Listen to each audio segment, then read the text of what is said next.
Hello friends, welcome to my YouTube channel IAS gateways.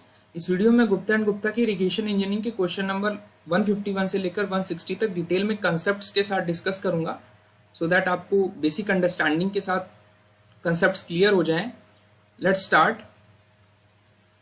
Question number 151 है। इसमें पूछ रहा है कि हमारे जो इंटरसेप्शन लॉसेज होते हैं उसके लिए कौन से फैक्टर्स रिस्पॉन्सिबल हैं। तो यहाँ पर थोड़ा डिटेल में इसका कंसेप्ट समझ लेते हैं कि हमारा इंटरसेप्शन लॉसेस होते क्या हैं। सबसे पहले आपको ये पता है कि जब भी हमारा प्रेसिपिटेशन होता है, जो कि यहाँ पर इंडिकेटेड है, ठीक है, और ये हमारा ग्राउंड है जिस पर हमारा वेजिटेशन भी होगा और हमारे ट्रीज भी होंगे। तो जब बारिश होती है, ठीक है, तो जो मेजर अब्स्ट्रैक्शन है वो हमारा होता है इनफिल्ट्रेशन। इसे आप मेजर अब्स्ट्रैक्शन बोलते हैं, ठीक है। तो जो इनफिल्ट्रेट हो जाता है हमारा वाटर, वो हमारा सरफेस फ्लो के लिए कंट्रीब्यूट नहीं करता, मींस रन ऑफ में उसका कोई कंट्रीब्यूशन नहीं रहता है। अब जहां पर हमारा वेजिटेशन है, जहां पर हमारी ट्रीज हैं, तो जब प्रेसिपिटेशन होगा तो कुछ वाटर हमारा इस ट्रीज में इंटरसेप्ट कर जाएगा, इनकी लीव्स में, ठीक है। इट गेट्स इंटरसेप्टेड, इसको बोलते हैं इंटरसेप्शन प्रोसेस, ठीक है। और over a period of time ये हमारा इवापोरेट कर जाता है, ठीक है, ड्यू टू इवापोरेशन। तो जो हमारा पानी ग्राउंड में पहुंचना चाहिए था वो हमारा लीव्स में रुक जाता है और इवापोरेट करके वो लॉसेस के फॉर्म में हमारा रिफ्लेक्ट करता है। तो these are called interception losses, ठीक है, बिकॉज ये पानी हमारा ग्राउंड फ्लो में या सरफेस फ्लो में कंट्रीब्यूट नहीं कर रहा है। अब होगा क्या, जो पानी इंटरसेप्ट किया उसमें से कुछ पानी हमारा लीव्स के थ्रू ड्रिप कर जाता है। तो जो पानी ड्रिप कर जाएगा लीव से and then reaches the ground, उस पानी को हम, उस वाटर को, क्वांटम को हम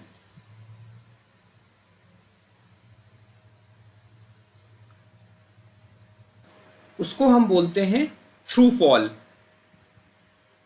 ठीक है। और कुछ वाटर जो होगा हमारा, वो हमारा प्लांट के स्टेम के थ्रू, जो लीव में इंटरसेप्ट किया लेकिन वो स्टेम के थ्रू हमारा ग्राउंड फ्लो तक पहुंच गया, ठीक है।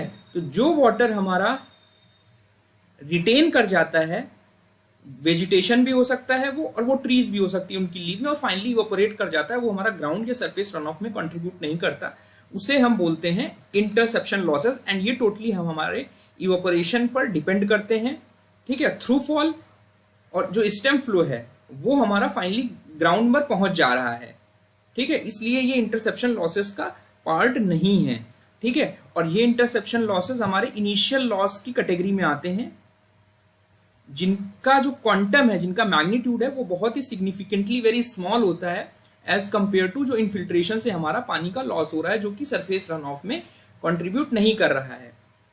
और इनिशियल लॉसेस में एक तो हमारा इंटरसेप्शन लॉस आता है, दूसरा हमारा डिप्रेशन स्टोरेज आता है।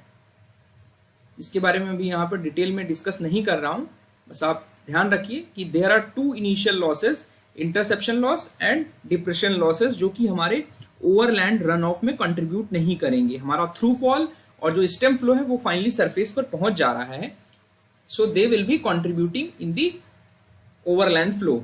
और अगर इसको हम ग्राफिकल तरीके से देखें कि हमारा जो इंटरसेप्शन लॉसेस हैं वो रेनफॉल के टर्म्स में कैसे वेरी करते हैं, तो interception losses expressed in percentage of rainfall, कि हमारा कितना इंटरसेप्शन लॉसेस हो रहे हैं। तो ये देखा गया है जैसे जैसे हमारी बारिश जब स्टार्ट होती है तो सबसे ज़्यादा पानी हमारा इंटरसेप्ट करता है वेजिटेशन और जो हमारे प्लांट्स, ट्रीज हैं। तो इनिशियली हमारा सबसे हायर रहेगा and it will decay exponentially, ठीक है, over a period of rainfall. और जनरली अगर इनका मैग्नीट्यूड देखा जाए तो they vary from 10 to 20% of rainfall, जितनी भी बारिश हुई उसका 10 से 20% हमारा पानी जो है वो हमारा, अगर हमारा प्लांट एरियाज हैं जहां पर हमारा वेजिटेशन है अच्छा खासा, वहां पे 10 to 20% लॉसेस हमारे इंटरसेप्शन लॉसेस के फॉर्म में देखने को मिलते हैं। अगर इसको मैथमेटिकली हम इक्वेशन लिखें इसकी, तो interception losses at any time can be expressed as SI plus KI into E into T, जहां पर एस आई जो है इसको आप लिखते हैं इंटरसेप्शन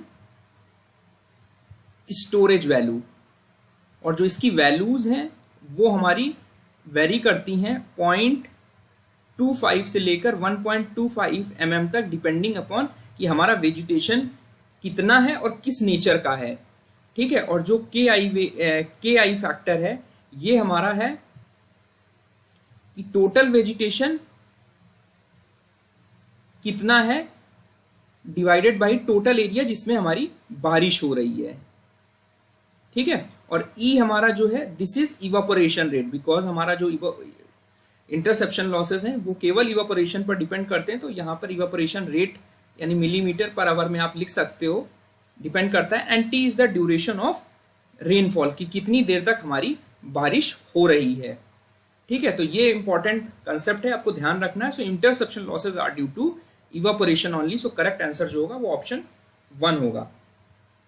उसके बाद हमारा नेक्स्ट क्वेश्चन है, एक 6 आवर्स की स्टॉर्म है, स्टॉर्म मीन्स रेनफॉल है, और 6 घंटे का मतलब है कि 6 घंटे तक हमारी लगातार बारिश हो रही है, और टोटल रेनफॉल उस दौरान हमारी जो हुई वो हमारी 4 सेंटीमीटर है, और उससे जो हमें रन ऑफ मिला वो हमारा 2 सेंटीमीटर है। इसका मतलब अगर हम फर्स्ट केस देखें उसमें हमारा टोटल रेनफॉल जो हुआ वो 4 सेंटीमीटर हुआ, और हमारा जो रन ऑफ मिला मीन्स जो ओवरलैंड फ्लो मिलेगा हमें दैट इज 2 सेंटीमीटर, और हमारा ड्यूरेशन ऑफ रेनफॉल जो था वो 6 घंटे के लिए हमारी बारिश हुई।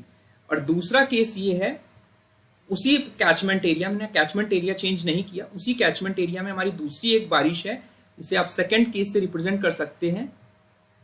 वहां पर हमारा जो प्रेसिपिटेशन है वो हमें डिटरमाइन करना है, सॉरी प्रेसिपिटेशन दिया हुआ है 10 सेंटीमीटर रेनफॉल, और हमारी ड्यूरेशन ऑफ रेनफॉल 12 आवर्स हो गई है उसी कैचमेंट में। तो हमें डिटरमाइन करना है कि हमारा रन ऑफ कितना है, और हमारा फाई इंडेक्स जो है वो दिया है कांस्टेंट है दोनों केसेस के लिए।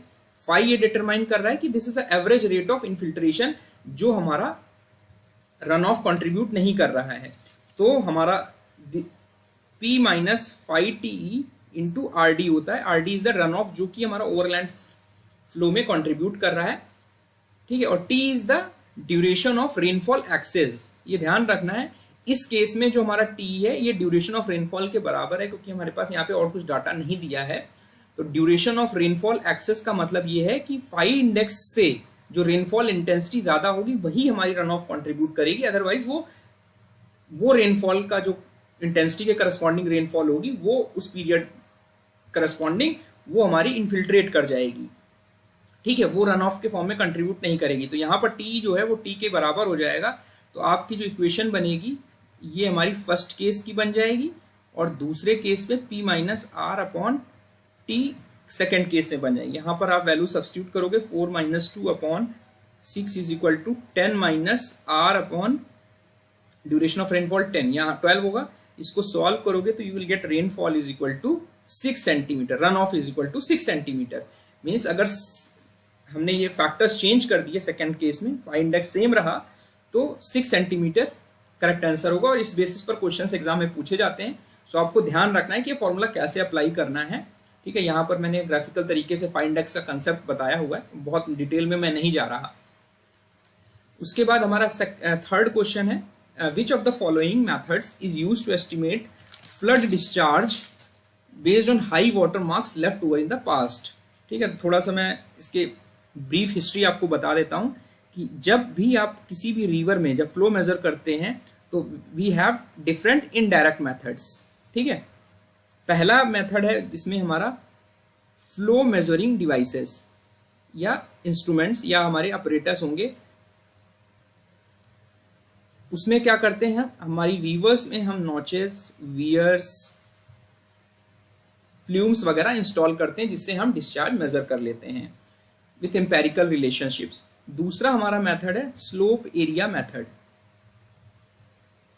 ठीक है, स्लोप एरिया हमारा जो मेथड है this is a very versatile method, जो कि हमारा मैग्नीट्यूड ऑफ फ्लड डिटरमाइन करने के लिए हमारा बहुत हेल्पफुल होता है। ठीक है, और ये क्या रिलेशनशिप यूज करता है, it uses the relationship between discharge and depth, जिसे आप स्टेज बोलते हैं, किसी भी पर्टिकुलर सेक्शन पे over a reach of river. तो अगर हम कोई एक रिवर ले लें and this is the particular reach of river, जहां पर हमारी जो डेप्थ ऑफ फ्लो है वो y1 एंड y2 मान लिया, हमने जो रिवर की रीच लिया है, ठीक है, वो हमारी मान लिया L1L है, एंड ये जो हमारी वाटर सरफेस का जो एलिवेशन की प्रोफाइल है उसकी आपकी SF हो गई। दोनों का एवरेज लेके हम इसको SF बार से डिनोट करते हैं with the use of Manning's equation and energy equation का यूज करके आप डिस्चार्ज निकाल सकते हो फ्रॉम दीज डेप्थ वैल्यूज। और मैनिंग्स फॉर्मूला आपको पता है, this can be expressed as K into root SF bar, and K is the convenience of the channel, जिसको आप 1/AN n AR की power 2/3 which is a function of y, जिस भी section पर आप कंसीडर कर रहे हो। तो अब ये जो डेप्थ्स होती हैं ये आप कैसे मेजर करते हो या कैसे लेते हो, इसमें यूज क्या करते हैं, जो ये डेप्थ्स हैं ये आप निकालते हो पास्ट रिकॉर्ड्स ऑफ स्टेजेस, यानी डेप्थ जो है रिवर की एट डिफरेंट सेक्शंस। ठीक है, इस मेथड में आप पास्ट रिकॉर्ड्स लेते हो रिवर के डिफरेंट सेक्शंस पर, आपकी क्या हमें पास्ट हिस्ट्री से डेप्थ मिल रही है, और वो आप कैसे लेते हो, with the help of high water marks. यहाँ पर जो आपको ये लेवल दिख रहा है, एक ये हमारा एक ब्रिज का अबटमेंट है या पियर है, जिसमें आपको ये हाई वाटर मार्क्स दिख रहे हैं। ये हाई वाटर मार्क्स हमारे जब भी फ्लड आता है तो फ्लड क्या करता है, अपने ट्रेसेस छोड़ जाता है ऑफ हाईएस्ट पीक एलिवेशन। जो पास्ट हिस्ट्री में जितने भी फ्लड्स आएंगे उसमें जो हाईएस्ट पीक आपको हाईएस्ट एलिवेशन वाले जो मार्क मिल रहे होंगे वो हमारे कहलाते हैं हाई वाटर मार्क्स। तो इसके करस्पॉन्डिंग आपको रिवर बेड से आपको डेप्थ पता चल जाती है कि इस पर्टिकुलर लोकेशन पर हमारी जो डेप्थ ऑफ फ्लो है जो पास्ट रिकॉर्ड से हमें मिल रही है हाई वाटर मार्क्स से करस्पॉन्डिंग, वो हमें पता है। ठीक है, और भी हमारे जो रिवर बैंक्स में हमारी सिल्ट लाइंस आपने देखी होगी, जो हमारे लाइन कैनाल्स हैं या अनलाइन कैनाल्स, उसमें भी हमें सिल्ट लाइन मिलती हैं ऑन रिवर बैंक्स, जो कि वाटर मार्क्स होती हैं, पास्ट फ्लड रिकॉर्ड्स को इंडिकेट करती हैं, उसके करस्पॉन्डिंग आप डेप्थ ले लेते हैं। And with the help of this Manning's and Manning's equation हम जो हमारा SF1 है या SF है that is given as HF/L, और जो HF है हम कैसे निकालते हैं, H1 minus H2 which is Y1 या Y2 जो हमें पता चल गए हैं, और उन दोनों सेक्शंस पर V1 square minus V2 square upon 2G। तो इस तरह इनकॉर्पोरेटिंग ऑल द लॉसेस हम SF बार की वैल्यू निकाल लेते हैं, और ये हमें वैल्यू पता चल जाती है from the high water marks. तो जब आप स्लोप एरिया मेथड यूज कर रहे हैं, जहां पर आप डेप्थ जो मेजर कर रहे हैं वो हाई वाटर मार्क्स के रेस्पेक्ट में कर रहे हैं, तो आपको कुछ इंपॉर्टेंट चीजें ध्यान रखनी है कि जो वाटर मार्क्स की क्वालिटी है वो अच्छी होनी चाहिए, अदरवाइज वो कंफ्यूजन क्रिएट करेगी and results will not be accurate. दूसरा हमारा ये है कि जो भी रीच आप सिलेक्ट कर रहे हो, रीच का मतलब जो लेंथ आपने सिलेक्ट किया over a stretch of river, वो हमारी स्ट्रेट एंड यूनिफॉर्म होनी चाहिए। जनरली हम प्रेफर करते हैं कि it should be contracting stretch. ठीक है, एक्सपेंडिंग रीच हम कम प्रेफर करते हैं। The recorded fall in the water surface elevation, जो हमारा फॉल इन एलिवेशन आ रहा है, should be larger than the velocity head. It is preferable if the fall is greater than 0.15 metre. Means जो H1 माइनस H2 या Y1 Y2 की value है वो हमारा ग्रेटर देन 0.15 मीटर होनी चाहिए। उससे हमारे रिजल्ट्स की जो एक्यूरेसी है वो हमारी ज़्यादा अच्छी होती है। और जितना ज़्यादा रीच जो लंबी होगी, मीन्स L जितना ज़्यादा हमारा बड़ा होगा, ठीक है, उतनी ज़्यादा हमें एक्यूरेसी मिलेगी डिस्चार्ज एस्टिमेशन में। ठीक है, और जनरली जो हमारी लेंथ हम रखते हैं, it is greater than 75 times the mean depth provides an estimate of the reach length required. Means अगर आपके पास Y1 Y2 है तो आप इसको 75 से मल्टीप्लाई कर देंगे तो वी कैन प्रिलिमिनरी स्टेज में ये जस्ट आइडिया दे देता है कि आपको इतनी स्ट्रेच एटलीस्ट दो लोकेशंस के बीच में ये हमारी डिस्टेंस रखनी है, उससे हमारे रिजल्ट जो आएंगे वो एक्यूरेट आएंगे। ठीक है, तो with the help of these water marks हमारा स्लोप एरिया मेथड से आप फ्लड का मैग्नीट्यूड निकाल सकते हैं, जो कि आपको पास्ट रिकॉर्ड से डिटरमाइन करने हैं। ठीक है, ये हमारे जो तीनों हैं ये हमारे डायरेक्ट मेथड्स ऑफ मेजरमेंट है। इनके बारे में फर्दर डिटेल डिस्कशन कर लूँगा रेलेवेंट क्वेश्चंस में। उसके बाद हमारा नेक्स्ट क्वेश्चन जो है वो है in the moving boat method of stream flow.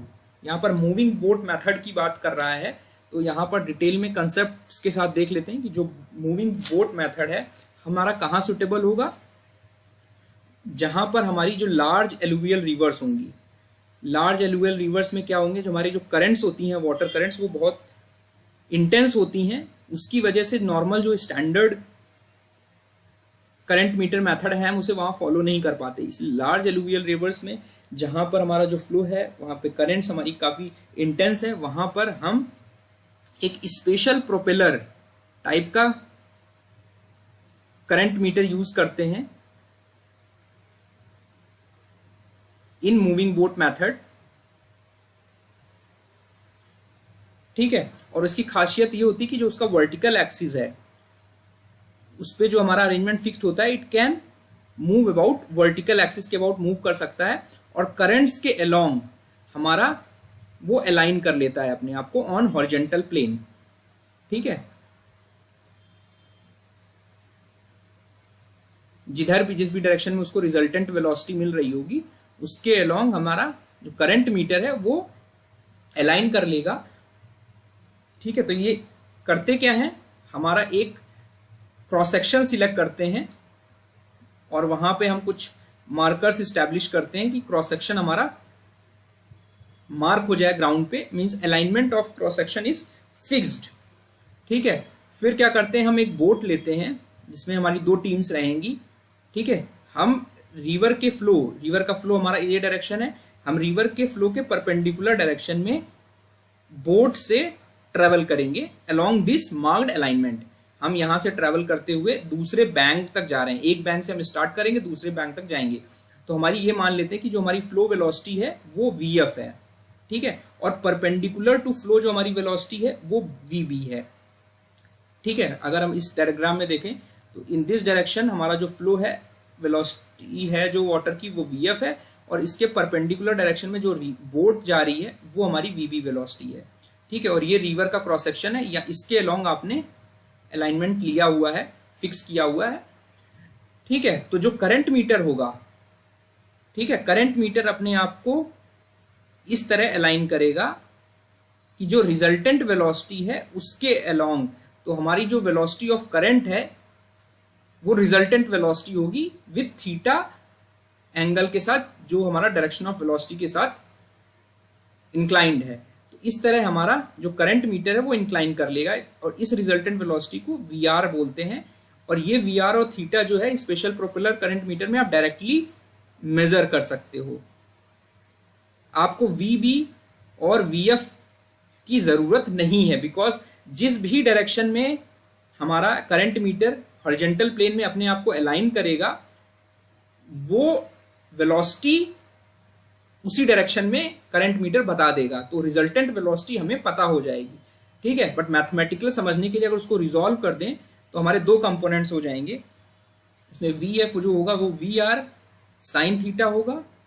ये केवल मैथमेटिकल अंडरस्टैंडिंग के लिए हम रिजॉल्व कर रहे हैं, बिकॉज बट रिजल्टेंट वेलोसिटी हम डायरेक्ट स्टैंडर्ड करंट मीटर से आपको मिल जा रही है। तो वी बी जो है that is V R cos theta. ठीक है, आपको वी आर हमारी नोन है एंड थीटा भी आपका नोन है, करंट मीटर से डायरेक्टली मेजर कर रहे हैं। अब जब हम चल रहे हैं तो हमें अब क्या चाहिए, हम कुछ सब एरिया सिलेक्ट करेंगे।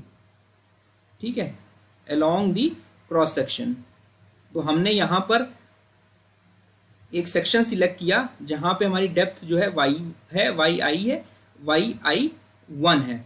तो यहाँ पे जो ये डेप्थ्स हैं ये they are measured with the help of acoustic beams, जिसकी जो इंस्ट्रूमेंट यूज करते हैं that is called echo depth recorder. इस पर मैं डिटेल में नहीं जा रहा, ये आपने पढ़ा होगा। साउंडिंग टेक्निक से हम जब बोट में ट्रैवल कर रहे हैं तो with the help of beams हम कितना टाइम टेकन है और ठीक है, और कितने टाइम इंटरवल में हम निकाल रहे हैं और कितनी देर में हमारी वापस बीम आ रही है, उसके बेसिस पर हमारी depth of river cross section at delta T interval हम मेजर करते जाते हैं। तो एक particular time interval delta T में हमें जो डेप्थ्स मिली अलग अलग क्रॉस सेक्शन में, पहले ये मिली, फिर हमारी i+1 मिली जब आप रिवर के सेंटर पे जा रहे हैं।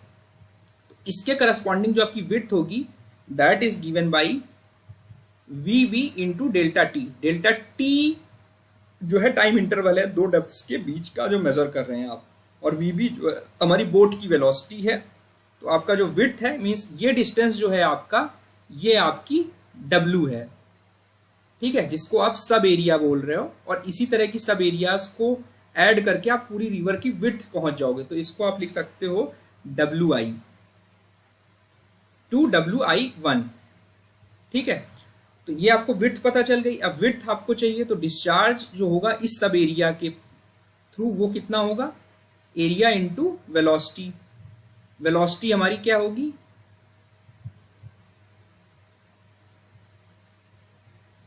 अभी बता देते हैं, वेलोसिटी v मान लेते हैं। तो एरिया आपका क्या होगा, एवरेज हाइट इंटू विड्थ, जो इस डेल्टा टी टाइम में मिली आपको, ये एरिया हो गया,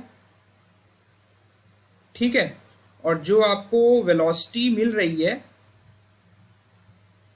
यहां से आपको VB मिल जाएगा, और ये आपका वेलोसिटी ऑफ फ्लो है इस क्रॉस सेक्शन के अलोंग, जो आपका फ्लो है वो VF है। तो आपको यहाँ VF रखना होगा, एंड यहाँ पर W की value VB into delta T रखोगे, और VB और VF की वैल्यू आप यहाँ से रखोगे। तो ये इक्वेशन जो आएगी वो आएगी हमारी उस पर्टिकुलर सब एरिया में जो डिस्चार्ज होगा, that is given by YI plus 1/2 into VR square cos theta sine theta into time interval. इसी तरह हर टाइम इंटरवल के करस्पॉन्डिंग हमारी डेप्थ आती जाएंगी। तो हमारा टोटल डिस्चार्ज होगा रिवर के थ्रू वो हमारा summation of all sigma all सब एरियाज के थ्रू, सेकेंड W1 हो जाएगा, W2 हो जाएगा, इसी तरह सारे विड्थ हमारी समीशन कर दोगे तो आपको मिल जाएगा। तो किसी भी सब एरिया में आप देख रहे हो तो हमें हमारे क्या इंफॉर्मेशन चाहिए, हमको डेप्थ से चाहिए at various interval, time period चाहिए, आपको थीटा चाहिए, और हमारी रिजल्टेंट वेलोसिटी चाहिए। इसकी हेल्प से आप हमारा डिस्चार्ज कैलकुलेट कर सकते हो। तो अगर आप देखोगे कि मूविंग बोट मेथड में हमारी जो फॉलोइंग मेजरमेंट्स हैं उसमें आपका velocity and direction of current meter चाहिए, ठीक है, यानी VR and theta. Speed of boat आपको नहीं जरूरत है बिकॉज VR थीटा आपको डायरेक्टली मिल जा रहा है, केवल हम इंटरप्रिटेशन के लिए स्पीड ऑफ बोट को समझने के लिए रोल प्ले कर रहा है, बस दैट्स इट। और हमारा जो वैल्यू VR की है वो डायरेक्टली करंट मीटर जिस भी डायरेक्शन में अलाइन हो रहा है वो हम डायरेक्टली करंट मीटर से ले रहे हैं। और डेप्थ चाहिए हमें, and time interval between the depth readings चाहिए। तो हमारा जो इको डेप्थ साउंडर है, इको डेप्थ रिकॉर्डर है, उससे हमारी ये वैल्यूज मिल जाती हैं, ठीक है। और यहाँ से ये हमारी मिल जाती हैं करंट मीटर से, जो स्पेशल टाइप का करंट मीटर है। तो हमारा फर्स्ट और थर्ड हमारा बिल्कुल करेक्ट स्टेटमेंट है। तो ऑप्शन ए हमारा बिल्कुल करेक्ट ऑप्शन होगा। यहाँ पर यही चीज मैंने समझाई हुई है, आप इसे देख सकते हैं। नेक्स्ट क्वेश्चन, हमारा नेक्स्ट क्वेश्चन है to determine the discharge at a section. किसी भी पर्टिकुलर सेक्शन पे आपको डिस्चार्ज निकालना है किसी भी रिवर का फ्रॉम इट्स रेटिंग कर्व। अब रेटिंग कर्व का क्या मतलब है, सबसे पहले मैं आपको बता देता हूं कि जो हमारे डायरेक्ट मेथड्स हैं डिस्चार्ज मेजरमेंट के लिए, उसमें सबसे पहला जो स्टेप हम फॉलो करते हैं वो हम with the help of current meter readings, हम जनरली करंट मीटर यूज करते हैं, उन करंट मीटर की रीडिंग्स की हेल्प से हम डिस्चार्ज स्टेज रिलेशनशिप डेवलप कर लेते हैं, ठीक है, जिसको आप GQ कर्व बोलते हैं। G is the stage. Stage का मतलब है जो रिवर की हमारी डेप्थ है किसी पर्टिकुलर सेक्शन पे। और जनरली हम स्टेज कहां पर लेते हैं, हमारे स्ट्रीम में हम चैनल गेजिंग सेक्शंस सिलेक्ट करते हैं, वहां पर हमारे गेजेस इंस्टॉल रहते हैं कुछ इस टाइप के। ये हमारा एक चैनल गेजिंग स्टेशन है जहां पर हम over a period of time set interval of time में रिवर का जो डेप्थ है जिसे आप स्टेज बोल रहे हो उसको लेते रहते हैं, और उस रिवर के लिए जो हमारा एक स्टेज डिस्चार्ज रिलेशनशिप है वो डेवलप कर लेते हैं। उसके बाद डायरेक्टली किसी भी पर्टिकुलर टाइम में आप सिर्फ स्टेज रिकॉर्ड करते हैं और डिस्चार्ज रेटिंग कर्व से डिटरमाइन कर लेते हैं। ठीक है, तो आप करंट मीटर रीडिंग से आपने स्टेज डिस्चार्ज रिलेशनशिप डेवलप किया, जिसको आप रेटिंग कर्व बोलते हैं। रेटिंग कर्व डेवलप होने के बाद आपको सिर्फ रिवर में स्टेज मेजर करना है, यानी जी मेजर करना है आपको। उस ग्राफ से डायरेक्टली रेटिंग कर्व से आप क्यू मेजर कर सकते हो उस पर्टिकुलर चैनल गेजिंग सेक्शन में। ठीक है, तो बिकॉज अब रेटिंग कर्व हमारे पास है ऑलरेडी, तो हम सिर्फ और सिर्फ स्टेज एट अ सेक्शन से डिस्चार्ज मेजर कर सकते हैं। तो यहां पर option C will be correct. और यहां पर मैंने ग्राफिकल तरीके से इसे समझाया हुआ है कि हमारा it is represented by a non linear curve. यहाँ पर एक साइड में अगर अरिथमेटिक एक्सिस है तो एक वाई एक्सिस अगर हमारा क्यू है और हमारा एक्स एक्सिस पे स्टेज है यानी डेप्थ है रिवर की, तो हमारा कुछ इस तरह का ग्राफ बनता है। बेस्ट फिट कर्व हम लेते हैं और अगर हम लॉगरिथमिक एक्सिस पे जाएं तो ये एक स्ट्रेट लाइन बन जाता है। और इन रेटिंग कर्व्स को आप एक्स्ट्रापोलेट करके डिस्चार्ज मेजर कर सकते हो अगर आप डिस्चार्ज को एक्स एक्सिस पे ड्रॉ कर देते हैं। ध्यान रखना है, एग्जाम में आप डिस्चार्ज एक्स पे भी हो सकता है, वाई पे भी हो सकता है, तो आपको ध्यान रखना है कि ग्राफ का जो हमारा नेचर है वो ऊपर या नीचे की तरफ कैसे बनेगा। यहाँ पर जैसे डिस्चार्ज ऊपर करोगे तो ये हमारा जो कर्वेचर है ये ऊपर की तरफ हो जाएगा। अब अगर आपको डिस्चार्ज रीड करना है किसी पर्टिकुलर टाइम में, आपका डेप्थ जो है विथ रिस्पेक्ट टू डेटम जो है रिवर का वो ये है, तो उसके करस्पॉन्डिंग आप डायरेक्टली यहाँ देखोगे, यहाँ पर आपका 7.8 क्यूबिक मीटर पर सेकेंड के करस्पॉन्डिंग आपका डिस्चार्ज मिल जाएगा। इस ग्राफ को कुछ रिवर्स होंगी जहां पर हमारा जो ये स्टेज डिस्चार्ज रिलेशनशिप है वो हमारा कांस्टेंट रहेगा, उसको आप परमानेंट कंट्रोल बोलते हैं। तो उस केस में हम इस ग्राफ को मैथमेटिकली इस रिलेशनशिप से इस्टेब्लिश कर सकते हैं। और यहाँ पर जो k और m की वैल्यू है these are called curve constants. और यहाँ पर जो h नॉट है, h naught is the zero discharge के करस्पॉन्डिंग जो स्टेज की रिवर है, जीरो डिस्चार्ज रीडिंग जो है वो हमारा h नॉट है। ठीक है, और h हमारा जो ऑब्जर्व्ड गेज वैल्यू है किसी भी पर्टिकुलर टाइम में, जिस भी टाइम में आप रिकॉर्ड करना चाह रहे हो, तो ऑब्जर्व्ड वैल्यू हमारी h है और उसके करस्पॉन्डिंग आपका q आ रहा है। और लॉगरिथमिक इक्वेशन हमारी ये होगी which is represented by a straight line. तो आप लॉग पेपर पर रेटिंग कर्व को एक स्ट्रेट लाइन से डिपिक्ट कर सकते हो और km की वैल्यू आपकी लीस्ट स्क्वायर एरर मेथड से आप निकाल सकते हो, क्योंकि बिकॉज यहाँ पे जो भी आप रीडिंग्स ले रहे हो वो बेस्ट फिट कर्व आप निकाल रहे हो रेटिंग कर्व का। ठीक है, तो यहाँ पर करेक्ट आंसर जो मैंने बताया वो आपका हो जाएगा ऑप्शन 2। केवल हमें रेटिंग कर्व में स्टेज चाहिए जिसके करस्पॉन्डिंग आप डायरेक्टली डिस्चार्ज रीड आउट कर लेते हैं। हमारा नेक्स्ट क्वेश्चन है, हमारा stage of river carrying a discharge of cumecs carrying a discharge of cumecs at a point is 10 metre, means हमारा 10 मीटर इज द स्टेज। तो हमारा मान लेते हैं हमें जी दिया है, क्यू दिया है एंड वाटर सरफेस का स्लोप दिया है। तो हमारा पहला केस है कि हमारा गेज जो है वो 10 मीटर है, डिस्चार्ज आपका क्यू है और हमारा स्लोप जो है वो 1/4000 है। दूसरा केस है हमारा स्टेज हमारा सेम रह रहा है रिवर का दूसरे टाइम पीरियड में और हमारा डिस्चार्ज मान लेते हैं हमारा क्यू न्यू है और हमारा वाटर सरफेस स्लोप जो है वो उस समय हमारा 1000 है। तो हमारा जो डिस्चार्ज आपको मिलेगा वो आपका रेटिंग कर्व जो होता है आपका स्टेज और डिस्चार्ज का फंक्शन होता है। तो आप मैनिंग्स फॉर्मूला यूज करेंगे because surface of water slope वहां पे आपको मिलता है। ठीक है, यहाँ पर जो k वैल्यू है this is given as 1/n AR⁻²3 which is a function of y only. Manning's coefficient आप डायरेक्टली टेबल्स रहती हैं हमारे पास डिफरेंट चैनल्स के लिए, तो ये हमारा फंक्शन ऑफ y है विच is a function of stage only. ठीक है, तो ये तो हमारा डिस्चार्ज कर्व में ये इंडिकेटेड है कि हमारा स्टेज कांस्टेंट है, तो आपकी जो k वैल्यू है वो कांस्टेंट हो गई दोनों कंडीशन के लिए। तो हमारा जो q1 है, q ओरिजिनल था और q न्यू था, वो हमारा कैसे डिपेंड करेगा SF1 upon SF2। q not हमारा ओरिजिनली था 1/, तो यहां पर वैल्यू सब्स्टिट्यूट करोगे, हमारी जो SF1 है दैट इज 1/4000 डिवाइडेड बाई 1/1000, इसमें 3 0 कट कैंसिल आउट हो जाएंगे, स्क्वायर रूट में है तो Q original upon Q new आ जाएगा। इसको सिंप्लीफाई करोगे तो you will get 1/2 is equal to Q upon Q new.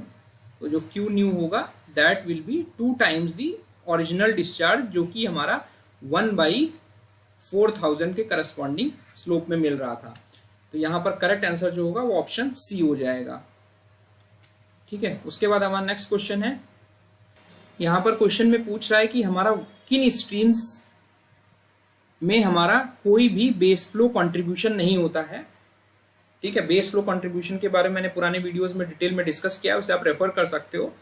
तो सबसे पहले मैं आपको ये बता देता हूं कि स्ट्रीम्स को हम 3 कैटेगरीज में क्लासीफाई कर सकते हैं, दैट इज पेरिनियल स्ट्रीम, दूसरा है हमारा इंटरमीडिएट स्ट्रीम और तीसरा है हमारा इफिमरल स्ट्रीम बेस्ड ऑन एनुअल हाइड्रोग्राफ्स। ठीक है, ये इंपॉर्टेंट चीज है, ध्यान रखने की जरूरत है कि जो हमारा उन स्ट्रीम्स के करस्पॉन्डिंग हमारा हाइड्रोग्राफ बन रहा है उसके बेसिस पर आप 3 स्ट्रीम्स को में डिवाइड कर सकते हैं। तो यहां पर ये दिख रहा है आपका पेरिनियल रिवर है, यहाँ पर कुछ हमारी इफिमरल स्ट्रीम्स दिखा रहा है और यहाँ पर कुछ हमारी इंटरमीडिएट स्ट्रीम्स दिखा रहा है। इनका सिग्निफिकेंस मैं आपको बता देता हूं कि जो हमारी पेरिनियल स्ट्रीम्स हैं, पेरिनियल का मतलब ये है कि हमारा थ्रू आउट द ईयर हमारा considerable amount of ground water flow रहेगा, amount of ground water flow means river में हमेशा पानी अवेलेबल रहेगा, जिसकी वजह से ग्राउंड वाटर फ्लो रहेगा टुवर्ड्स द स्ट्रीम। तो अगर आप क्रॉस सेक्शन अगर देखोगे तो ये हमारी एक पेरिनियल रिवर है और जो अगल बगल का ग्राउंड वाटर है वो इसमें कंट्रीब्यूट करेगा। तो वाटर टेबल जो है हमारी वो हमेशा बेड लेवल से ऊपर रहेगी, above bed level of the stream. ठीक है, बिकॉज हमारा पानी हमेशा अवेलेबल है थ्रू आउट द ईयर, तो ड्राई सीजन में भी हमारा वाटर टेबल ऊपर रहेगी। ठीक है, तो ऐसी रिवर्स को हम पेरिनियल रिवर्स बोलते हैं। अगर इसका हाइड्रोग्राफ देखें तो कुछ इस तरह आएगा कि ड्यूरिंग ड्राई वेदर सीजन भी हमारा कुछ फ्लो रह रहा है और जब बारिश होगी तब भी हमारा यहां पर पीक वैल्यूज मिलेंगी हमें डिस्चार्ज की उस रिवर में। ठीक है, दूसरी कैटेगरी है हमारी इंटरमीडिएट स्ट्रीम। इंटरमीडिएट स्ट्रीम में क्या होगा, there is a limited contribution from ground water, और ये कब होगा, केवल जब हमारा वेट सीजन होगा, यानी जब बारिश वाला सीजन होगा। उस केस में जो हमारा बेस फ्लो है वो स्ट्रीम में कंट्रीब्यूट करेगा। ठीक है, ड्राई सीजन में इसका उल्टा होगा, हमारा जो रिवर्स हैं उससे हमारा ग्राउंड वाटर पानी एक्सट्रैक्ट कर लेगा। ठीक है, तो वेट सीजन में हमारा वाटर टेबल जो होगा वो अबव स्ट्रीम बेड रहेगा और उस केस में हमारा बेस फ्लो कंट्रीब्यूशन होगा, मींस जो हमारा ग्राउंड के अंदर पानी चल रहा है वो रिवर्स में आएगा। बट ड्राई सीजन में इसका उल्टा फिनोमेना हो जाएगा, there is no base flow contribution और जो वाटर टेबल है वो हमारा बिलो हो जाएगा स्ट्रीम बेड के नीचे। ठीक है, यहां पर आपको दिख रहा है। तो ये जो सिचुएशन है जिसमें हमारा जो वाटर टेबल है वो हमारा रिवर बेड से नीचे हो जा रहा है, रिवर से हमारा पानी ग्राउंड वाटर की तरफ जाने लग रहा है, बिकॉज उस समय हमारे पास सफिशिएंट वाटर नहीं है और ज्यादातर टाइम ये हमारी ड्राई सीजन में रहती हैं। ठीक है, तो बेस फ्लो कंट्रीब्यूशन केवल कहां मिलेगा, जब हमारी रेनी सीजन होगी। तो अगर इसका आप हाइड्रोग्राफ ड्रॉ करोगे तो हमारा बीच में बिल्कुल ड्राई वेदर रहेगा, कुछ भी कंट्रीब्यूशन नहीं होगा डिस्चार्ज का, एंड पीक सीजन में हमारा वैल्यूज हमें मिलेंगी डिस्चार्ज की एंड बेस फ्लो कंट्रीब्यूशन होगा। जो थर्ड कैटेगरी की हमारी स्ट्रीम्स हैं, these are called ephemeral streams. ये वो स्ट्रीम्स होती हैं जिसमें थ्रू आउट द सीजन कोई बेस फ्लो कंट्रीब्यूशन नहीं होगा। ठीक है, ऐसा क्यों होता है, बिकॉज ये जो रिवर्स हैं हमारी ये हमारी जनरली एरिड रीजन्स में होती हैं, जो राजस्थान वाले एरियाज हैं वहां पे इस तरह की रिवर्स होंगी कि इसमें पानी तब होगा केवल जब हमारी रेनफॉल होगी, मींस जब जो स्ट्रीम फ्लो होगा तभी इसमें डिस्चार्ज मिलेगा। तो जो इसका हाइड्रोग्राफ अगर ग्राफ देखेंगे आप, तो इसका ग्राफ इस तरह कुछ मिलता है हमें। कुछ हमारी पीक्स रहती हैं जिसको आप बोलते हैं series of short duration peak. बारिश हुई तो रिवर में फ्लो आया, बारिश हुई तो रिवर में फ्लो आया। इस तरह की हमारी शॉर्ट ड्यूरेशन पीक्स मिलेंगी, बिकॉज जब बारिश होगी तभी इन रिवर्स में पानी अवेलेबल रहेगा और बाकी टाइम ये ड्राई पड़ी रहेंगी। ठीक है, और इन रिवर्स की खास बात यह है कि इनमें कोई भी वेल डिफाइंड चैनल नहीं होता है। और अगर हम फ्लो की बात करें तो ये हमारी यहां पर जो दिख रही हैं, these are kind of ephemeral stream. इसमें हमारा पानी तब अवेलेबल होगा जब बारिश होगी, अदरवाइज ये ड्राई आउट रहेंगी और there is no base flow contribution because water is not available throughout the year. तो करेक्ट आंसर यहां पर जो होगा वो ऑप्शन सी होगा।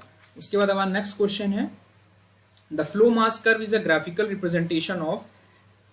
यहां पर एक मैंने फ्लो मास कर्व दिखाया हुआ है विच is a relationship between the total यानी क्यूमुलेटिव डिस्चार्ज वॉल्यूम,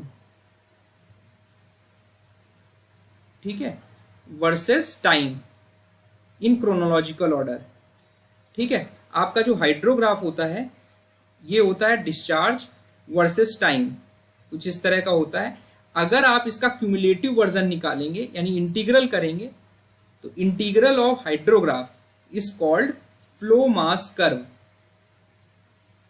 अगर इसको मैथमेटिकली लिखेंगे तो जो वॉल्यूम मिलेगी ये आपकी टी नॉट एक इनिशियल टाइम से फाइनल टाइम तक क्यू डी टी होगी। इस आपने क्या किया, यहां पर क्यू था, टी था, आपने उसको इंटीग्रेट कर दिया हाइड्रोग्राफ को, तो हमारा जो कर्व मिला क्यूमुलेटिव डिस्चार्ज वॉल्यूम जो मिली over a period of time in chronological order, वो हमारा कहलाएगा फ्लो मास कर्व। ठीक है, इसको आप रिपल मास कर्व भी बोलते हैं। ठीक है, इसमें जो एक्यूमुलेटेड डिस्चार्ज वॉल्यूम है आप मिलियन मीटर क्यूब में लिख सकते हैं, क्यूमैक्स डे में लिख सकते हैं, हेक्टेयर मीटर में लिख सकते हैं।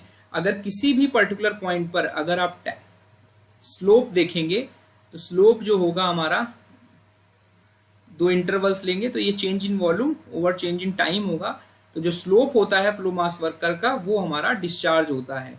और कोई आप इनिशियल पॉइंट से फाइनल पॉइंट तक अगर कोई एक लाइन ड्रॉ करें indicating the slope of this flow mass curve, वो हमारा बताएगा कि हमारा एवरेज वॉल्यूम ऑफ फ्लो कितना अवेलेबल है over a period of time. और ये पीरियड ऑफ टाइम कितना हो सकता है, वीक्स हो सकते हैं, डेज हो सकता है, ईयर हो सकता है। ठीक है, तो ऑप्शन डी जो है ये हमारा हाइड्रोग्राफ है। जो हमारा ऑप्शन बी है ये हमारा फ्लो ड्यूरेशन कर्व है। इसके बारे में सब्सिक्वेंटली डिस्कस करूंगा क्वेश्चंस में, इस फ्लो ड्यूरेशन का। एंड ऑप्शन सी जो है this is flow mass curve, जो हाइड्रोग्राफ के इंटीग्रेशन से बनता है। एंड हमारा over a period of time cumulative volume of water कितना अवेलेबल है, जिसकी हेल्प से आप रिजर्वायर कैपेसिटी वगैरह डिटरमाइन करते हैं।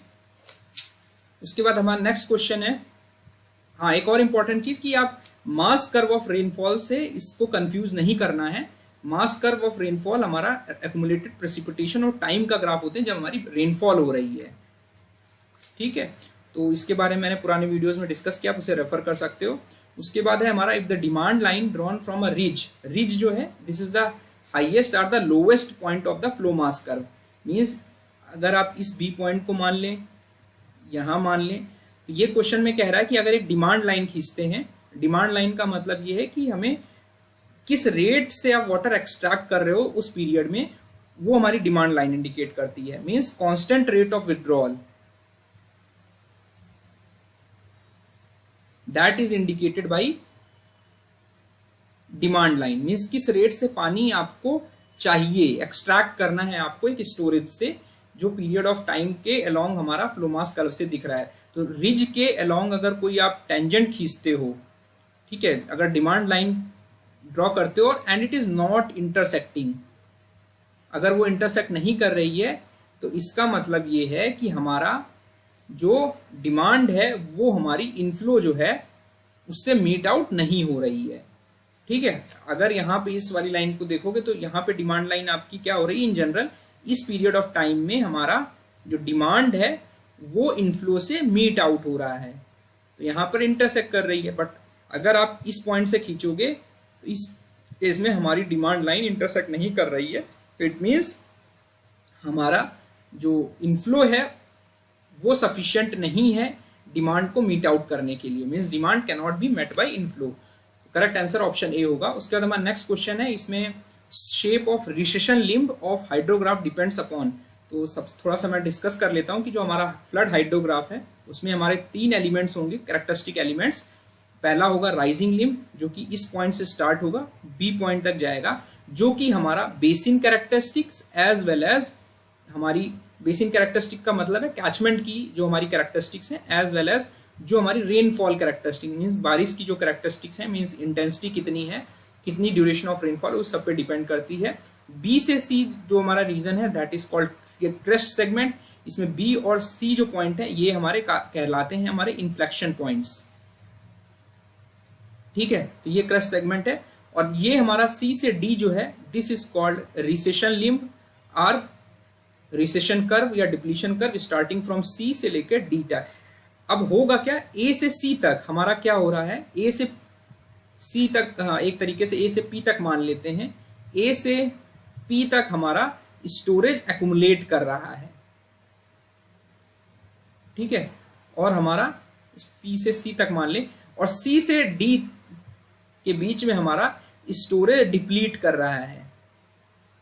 और ये हमारा ग्राफ तब बनता है कि एक बार जब तक बारिश हो रही है, मीन्स यहां से लेके इस तक हमारी बारिश हो रही है, रेनफॉल हो रही है कैचमेंट में। जब हमारी रेनफॉल खत्म हो जाएगी तो जो इस पीरियड में स्टोरेज हुआ कैचमेंट एरिया में, जो पानी इकट्ठा हुआ वो इस लोकेशन से सी पॉइंट से हमारा डिप्लीट होना स्टार्ट करता है, बिकॉज यहाँ पर डिप्लीट हो रहा है after cessation of rainfall. Cessation of rainfall में बारिश हमारी बंद हो गई और जो भी पानी हमारा इकट्ठा हुआ पर्टिकुलर कैचमेंट एरिया में वो हमारा धीरे धीरे डिप्लीट हो रहा है। ठीक है, डिप्लीट हो रहा मीन्स कम हो रहा है, तो बिकॉज ये बारिश बंद हो गई है and it represent the withdrawal of water from the storage built up in a basin during earlier phases of hydrograph, यानी सी पॉइंट तक।